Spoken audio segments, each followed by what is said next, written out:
Milí diváci televízie Kľúč od, rozprávame sa s Miroslavom Heredošom, ktorý kandiduje do Európskeho parlamentu ako nezávislý za hnutie Republika. A vy ste mali možnosť určiť aj poradie otázok, aj to, že aké otázky mu chcete položiť. Najviac otázok, najviac teda percent mala otázka, 41%. Ktorú prvú vec by ste chceli spraviť ako europoslanec?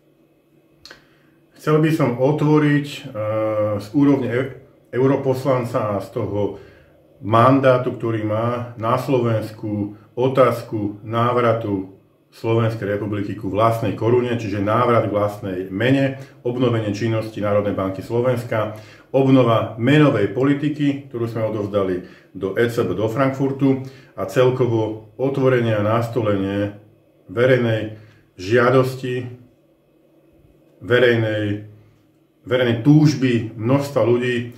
Chceme sa vrátiť k našej mene, našej korune, rovnako ako to majú Česi, Poliaci a Maďari, ktorí sa jej nevzdali, a chceme, aby naša Národná banka Slovenska sa ujala a chopila menovej politiky v našej republike. Druhá najžiadanejšia otázka, a tam nemusíte obšírne odpovedať, lebo ste v relácii v prvej línii na Slobodnom vysielači ju dosť obšírne zodpovedali, tak v podstate stačí aj krátko. A to je otázka, či ste za vystúpenie Slovenska z EÚ?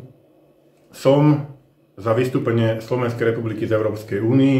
Do únie sme vstúpili pred 20 rokmi, boli sme zásadne oklamaní a nikdy sme nepočítali s okolnosťou, že by tu Európska komisia, ktorú nikto nevolí, vládla nad národnými vládami v Európskej únii a diktovala im, vydierala ich, nariadovala im, čo majú robiť. Takže Európska únia nás oklamala.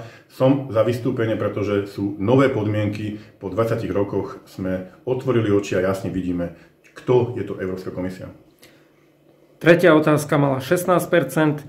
Čo ešte môžeme urobiť a čo vy osobne urobíte proti pandemickej zmluve? Urobil som množstvo aktivít na webe voľnazona.com, je už niekoľko mesiacov slovenský rešerš pandemickej zmluvy. Boli sme ako jediní, ktorí ju dali do slovenčiny a visí na našom webe na stiahnutie.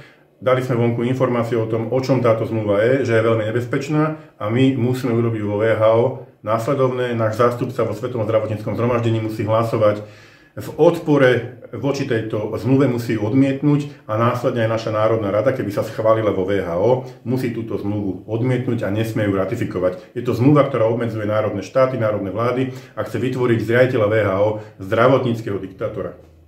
Štvrtá otázka, ktorá mala 12%. Čo navrhujete v rámci migračného paktu a ako ďalej postupovať? Migračný pakt absolútne odmietam. Odmietam to, aby naša republika, naše peniaze, naše dane odchádzali na nejaké vymyslené pokuty za to, že my niekoho nepríjmeme. 22 000 eur na jedného utečenca, to je absurdné. Migračná politika má byť opäť iba v rukách Slovenskej republiky, pretože iba my máme rozhodnúť o tom, kto príde na naše územie, a nesmie nám to diktovať, a Boh chráň, aby nám niekto nariadoval alebo dával nám za toto pokuty, že my sami sa chceme rozhodnúť, kto ku nám môže dojsť. Odmietam to, my máme mať opäť aj v týchto veciach jednoznačnú autonómiu. Ešte tu prišli také otázky, ktoré ľudia navrhovali sami, tak aspoň niektoré z nich. Či je za okamžité vystúpenie z NATO? Jednoznačne. Ďalšia otázka, to je taká mimo politiky, ale napríklad tam viacerí lajkovali, že sa im to páči. Ja by som sa ho chcel opýtať, či občas zájde do divadla a či číta knihy.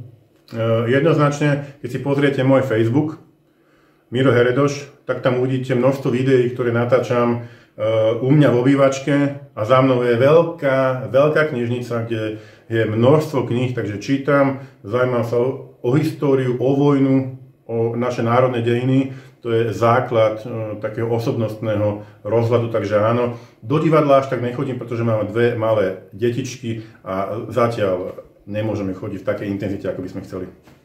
Ďakujeme veľmi pekne. To bol kandidát do Európskeho parlamentu, nezávislý kandidát za hnutie Republika, Miroslav Heredoš. Ďakujem pekne za otázky a všetkých pozdravujem. Pekný večer ešte.